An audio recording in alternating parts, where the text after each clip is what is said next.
Copper is the dominant material in modern electrical systems. This is dictated by the laws of physics, making it the standard for safety and efficiency.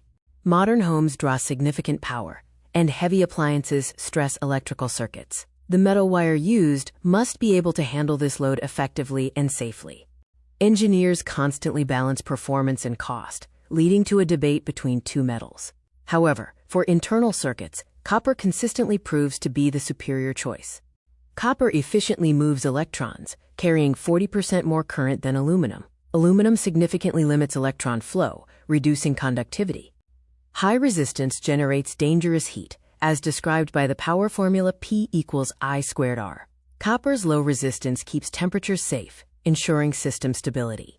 Electricity heats the metal, causing expansion, especially in aluminum. As it cools, it contracts. This repeated expansion and contraction, known as cold flow, loosens connections over time.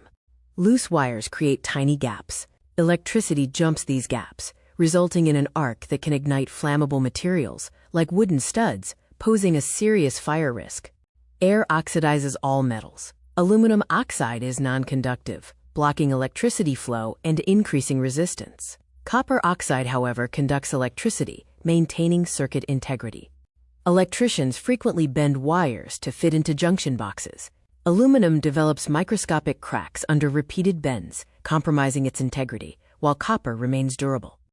Engineers divide the labor. Aluminum is used for main feeder lines, requiring inspection and specialized paste. Copper is used for internal circuits, offering a set-and-forget solution with a low arcing risk.